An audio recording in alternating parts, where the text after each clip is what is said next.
Greetings my saplings. In today's video we are going to be discussing the Yeezy 700 Wave Runner's third release. Now specifically in today's video, just like always, we will be discussing some release info and some background information for this sneaker. Then of course, how to cop the sneaker, and right after that, some resale predictions. Now, of course, I'm not just going to be talking about after the release. I'm also going to be discussing what you should do with your pairs now. They are just simply going to be suggestions, so feel free to keep them in the back of your mind when you're making your final decisions. But with all that out of the way, why don't we get started with some background information for the Yeezy 700 Wave Runner. Kicking it off, the Yeezy 700 Wave Runner initially released on August 12th of 2017. Doesn't that take you back? Well, technically it didn't, because for $300 you could actually pre-order the shoe. Now what happened on this magnificent day? They sat for a very, very long time. There was no hype on these shoes. Eventually, pre-orders did sell out. It did take some time. It did take some hype to build up just a little bit. But finally, orders were supposed to ship on November 1st. You paid $20 for that Yeezy Supply shipping, so you're expecting them to be out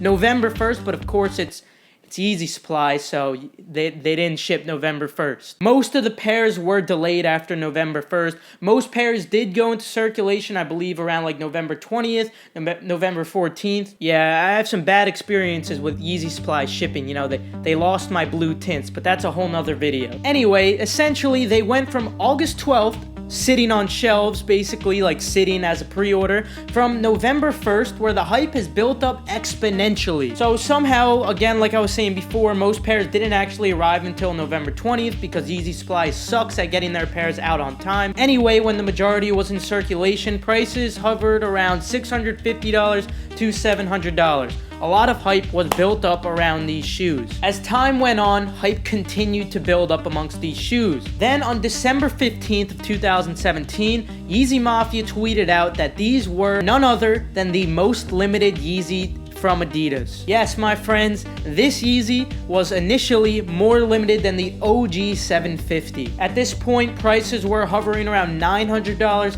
to $800. That was kind of where they peaked, and then they sort of came down. They hovered around the 700 range, the 800 range, extremely high prices. By now, hype has built up to an extraordinary point. Then the day March 10th came. The Yeezy 700 went from the most limited Yeezy from Adidas to just a simply moderately limited Adidas Yeezy. Anyway, after March 10th, prices really took a heavy drop. It was actually insane.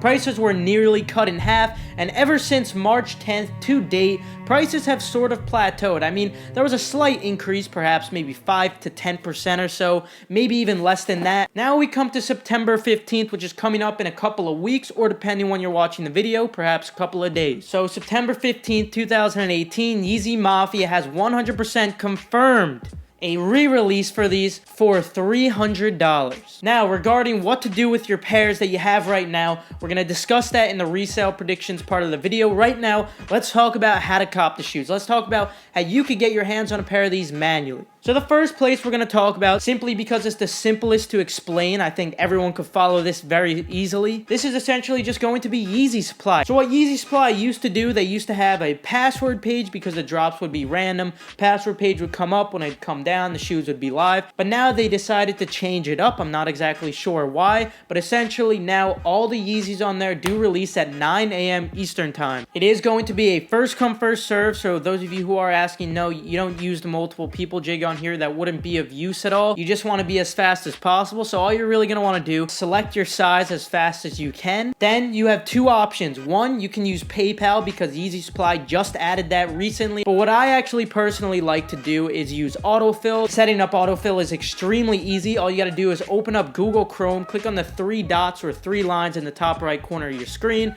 then you click on settings, scroll down, click on advanced settings, and finally you click the section that says autofill. Fill in all your address, like your personal info, fill in your credit card. So when you go to checkout, all you got to do is type the first letter of your name or the first letter of your email address. You will see a little box pop up and everything gets highlighted. You click on that box. It fills in all your info except for your state and your security number for your credit card. That you will have to do, but other than that, it saves you a ton of time. I highly recommend setting it up. Now, regarding the bypass jig for Yeezy Supply, I really don't recommend using it just because it is so inconsistent. I completely understand, guys. Some of you guys still have taken W's with the bypass jig. In fact, I myself have taken multiple W's from the bypass jig, but I found as of recently it is very inconsistent. And the worst part about it is you can't just go back to where you were in line. Once you do that bypass jig, once you click the bookmark, that's it. You're out of line. You've lost your place and you got to start all over from scratch. Now, of course, you can give it a shot on another computer. Feel free to do that. I'm not going to suggest it though, just because it's so inconsistent. If you really want to know how to do it, check out this video right here. Skip to like the 6 or 7 minute mark, because before that, I'm talking about this other thing you should do for the password page. But again, there is no password page. Anyway, check it out if you're interested. But now moving on from Yeezy Supply to Adidas.com. This is where there's a lot of controversy. This is where it gets kind of confusing because of something that just popped up recently. August 5th, Yeezy Mafia did inform us of what Adidas will apparently be doing about their new system for getting shoes in a more fair way for manual users to eliminate bots. Even though it would be kind of counterintuitive, I might end up making a full video on this. Let me know down in the comments if you want me to do this, but just to briefly go over it, it's going to be just like Nike sneakers where you need verified phone numbers. Hypothetically, again, this would negatively impact the manual user who happens to use the multiple people jig, because again, you could still do it with these verified numbers and accounts, but it's not going to be as easy. You can't just make 100 Chrome users. You would need 100 different phone numbers. So you would have to ask 100 different friends to use their phone number and send over the verification code. And let's be honest, that's not going to happen for most of us. What's going to end up happening is us manual users will end up having 5 to 10 accounts. Meanwhile, the bots will have temporary verified accounts that they've purchased in the hundreds. But anyway, my point is this in effect? So far, it is not for Adidas.com. The reason I say this is because on Yeezy Mafia's tweet, I looked very closely at it. In the top right corner, you see that what was selected was newsletter.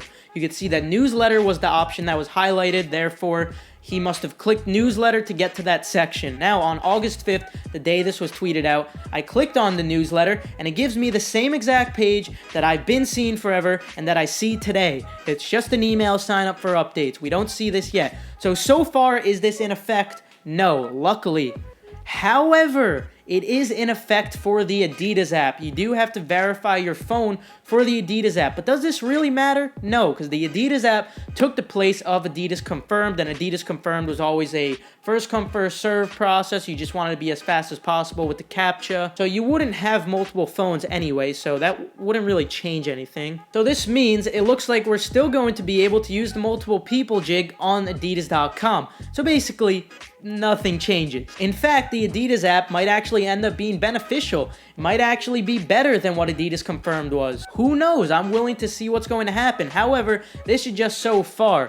I don't know what's going to happen for Adidas.com. This thing might go into effect for Adidas.com in the future. So far, it's not though, luckily. Now, if you're a little new to this and you're like, what the heck is the multiple people jig? Well, it's not even really a jig. It's just a nickname that I like to give it just because it flows off the tongue easily, has a nice ring to it. Anyway, all you're really going to want to do is set up multiple Chrome users. The way you do this is just going into Google Chrome, clicking on add person, give it a name, a profile picture, and you click on save, and on each of those Chrome users, you're going to want to open up one tab for Adidas.com. The reason you don't open up multiple ones, Adidas.com tracks your cookies instead of your IP address. Now, there's a couple of issues you might hypothetically run into. For instance, a security error identified page. All you got to do there is clear your cookies and data. Then you also might run into another error where it just says like there's an error loading the page or something like that. I forget exactly what it is, but all you're going to have to do is open up a new tab, close that first one. No, you didn't get IP banned, anything like that. Those are common errors that we get everywhere. I made a video on this on the last 700 re-release actually, where I give you evidence that this had nothing to do with the IP address, because phones on long-term evolution with different gateways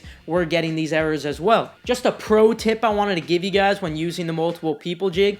On Mac, click the F3 button on the top of your keyboard, and you will get to see all your Chrome users at once so it doesn't get too confusing. For Windows computers, you're going to want to click the tab button and then the Windows button. Of course, I'm excited to see how this goes. Getting the Yeezy 700s off Adidas.com, it really shouldn't be difficult. Yeezy supply shouldn't be difficult. There's supposed to be adequate stock. Now, for all raffles that you could join and all the consortium stores that are going to be doing first come, first serves online, I'm going to give you the store list. I'm going to give you the times, the links for the raffles. All you guys got to do is subscribe and turn on post notifications, because I don't have the info right now, weeks out from the release, but as we get closer, I'm going to keep you guys 100% updated, so just make sure you're subscribed with notifications. Now, with the head of cop out of the way, let's discuss some resale predictions. First of all, am I expecting a drastic drop like we initially saw with the first re-release?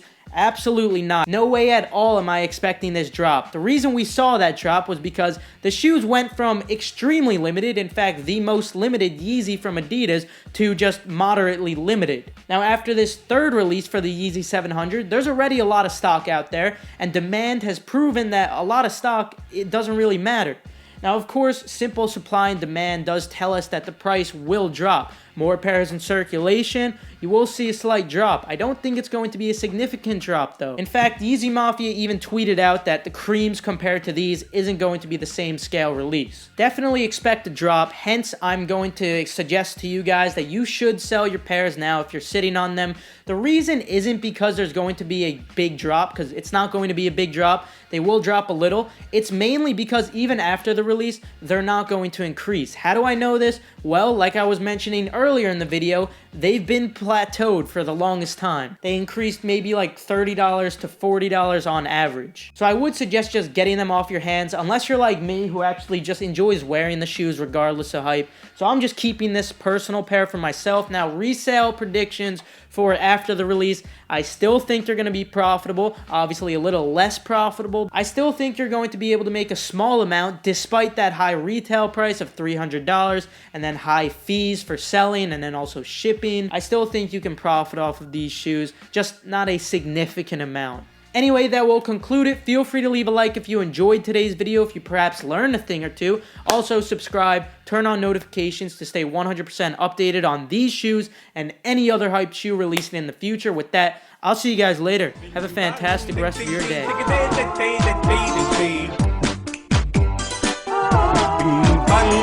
Take them,